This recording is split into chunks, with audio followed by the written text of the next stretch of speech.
Hey guys, Smooth here. Today I want to show you my favorite, by far, my favorite build for this season. And it's loosely based on the Quinn One Punch Monk that I put a video in the description below about that one. If you want to learn more about how the original works out and how the original plays. And I'd just like to credit the guy who actually came up with that stuff. So this is the monk that I'm using for Greater Rifts only. This is not the One Punch monk, basically, even though it says One Punch Hero in the top here. But basically, it's a little bit different. It plays vastly different to me, especially it plays vastly different. And I modified it in a way that allows me to push Greater Rifts over probably 80, maybe in the middle 80s, maybe end at the end of the 80s, but it really depends. So on your gear, obviously, and also depends on your Paragon level. So right now, because it's so early in the season, I'm easily able to compete because I'm a solo player. I don't really play in groups.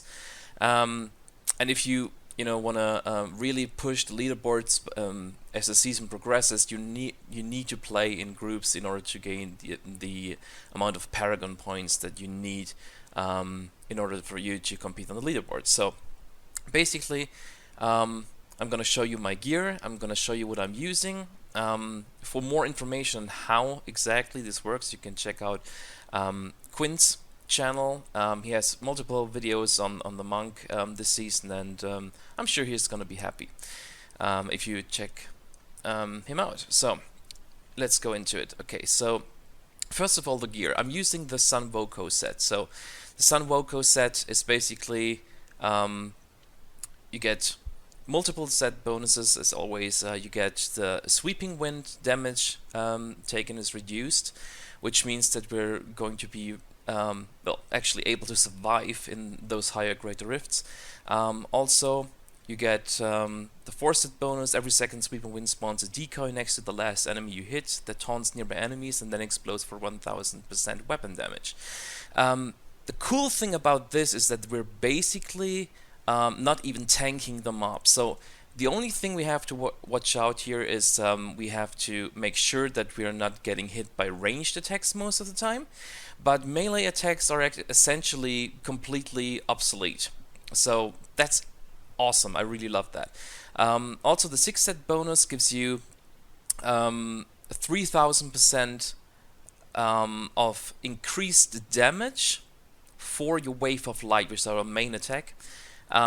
For each set, for each second sweeping we have. So basically, with this belt here, Kayoshiro's Soul, we're getting 2 stacks every second of sweeping wind, but it does not deal damage anymore to any enemies, which is totally unimportant to us, the last part that is, because we are actually never in the middle of anything anyway, so our sweeping wind wouldn't even get the chance of doing damage, so that doesn't really matter to us, right? Now, okay, so Sunwuko set, together with the belt here, gives us survivability, and it also increases our damage of Wave of Light.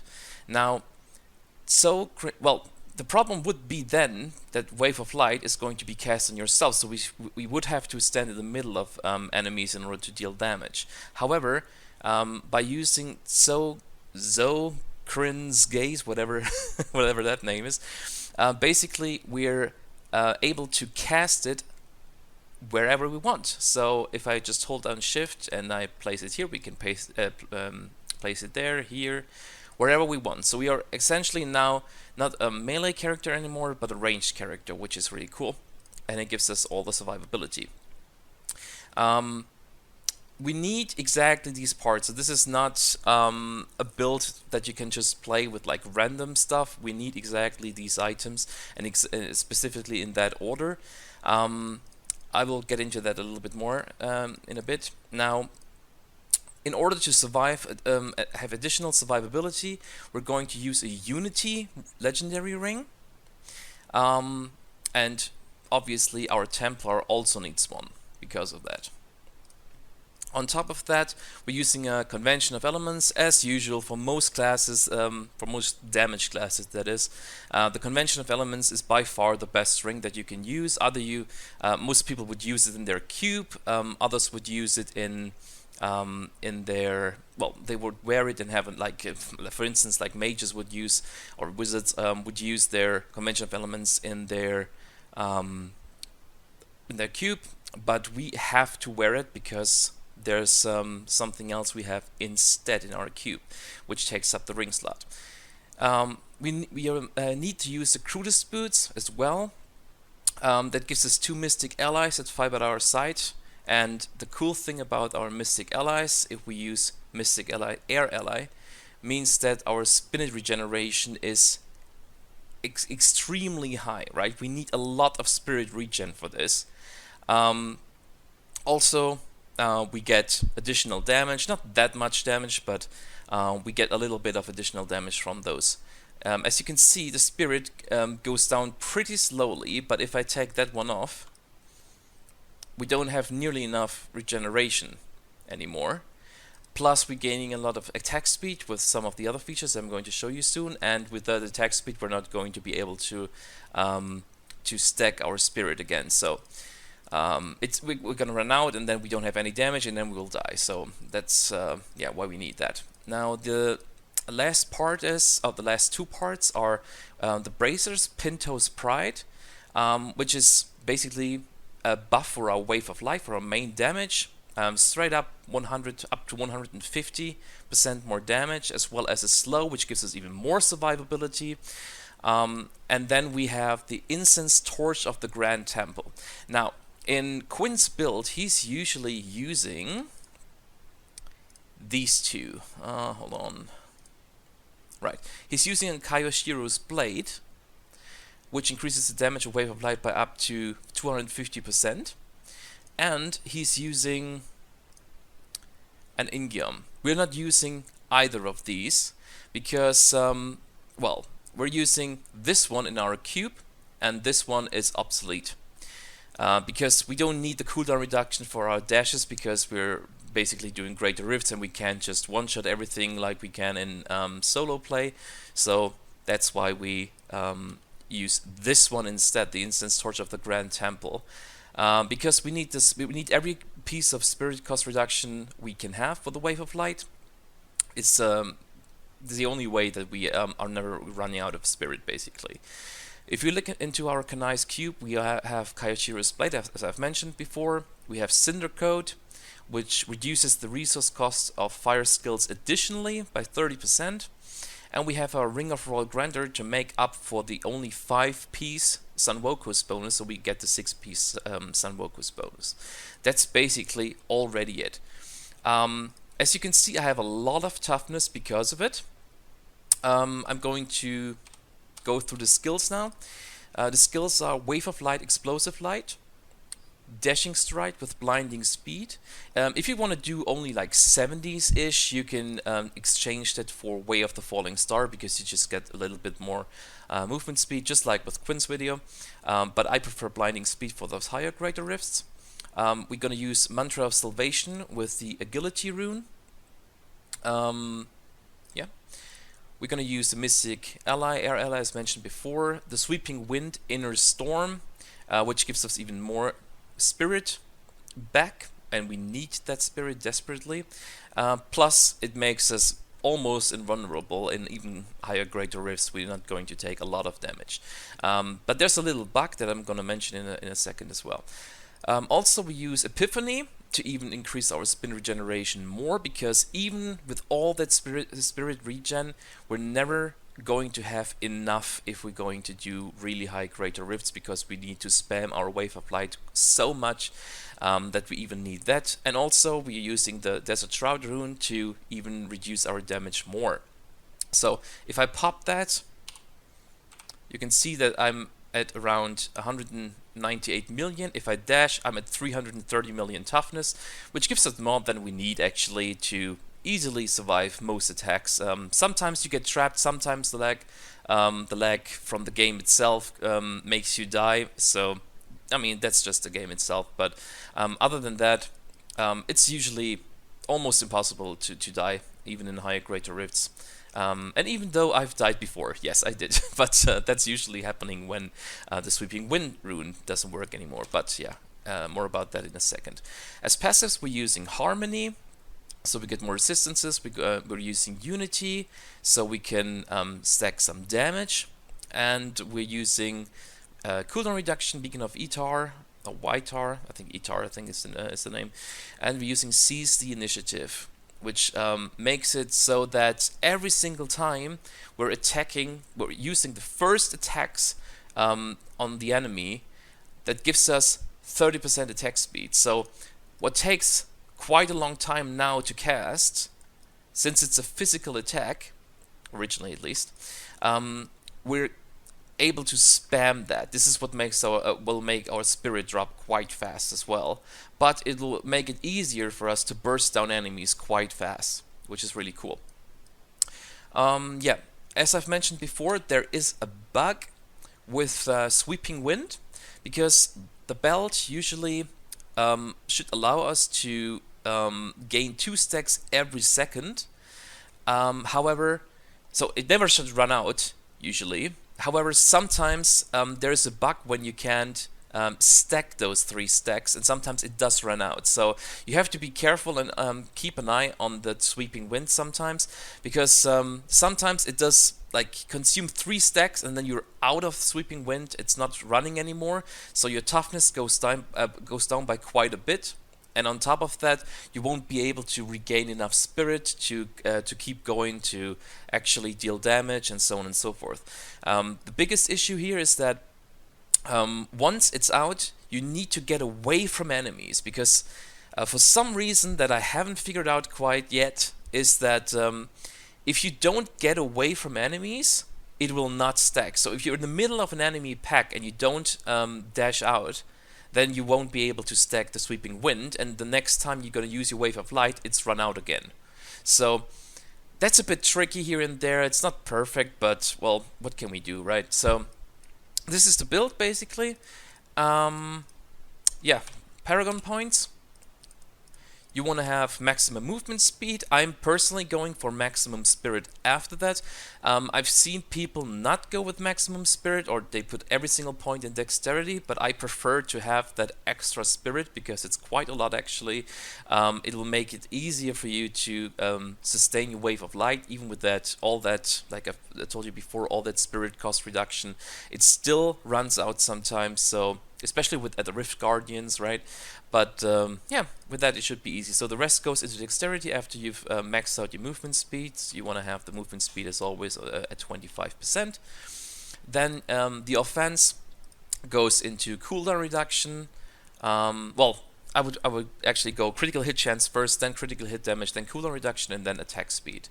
The defense goes into resist all first, then life, then armor, then life regeneration.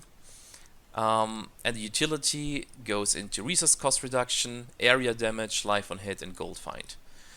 That's basically it.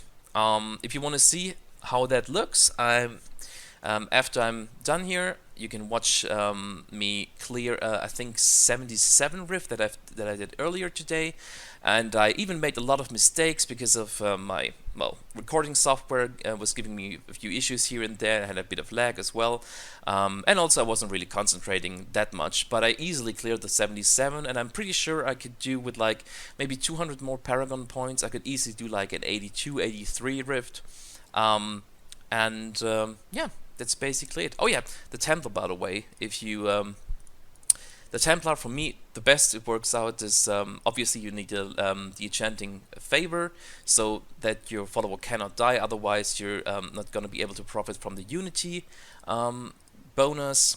I used Thunder Fury. You can also use this dagger called Yon Jang Do, I think. That's the one that you can use with your Templar as well if you don't have a Thunder Fury. Also, I've used the S of Johan, and I've used the Bulkhead's Wedding Band, but you can basically use any kind of ring that you just find. So yeah, I hope you had some fun enjoying this video, and I hope that you will be able to crush the leaderboards just the way I did. Have fun.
Existing isolation, pure, disconnected, alone.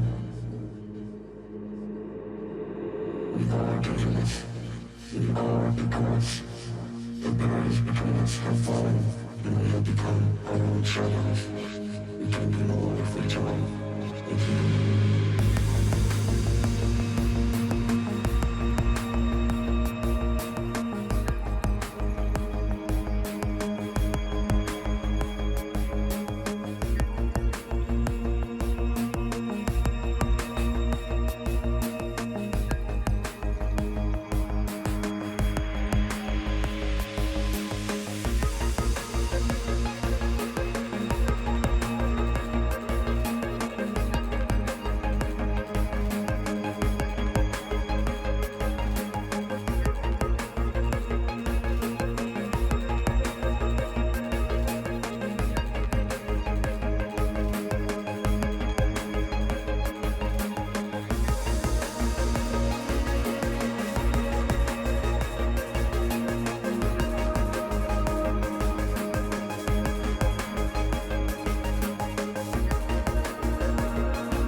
We are our choices.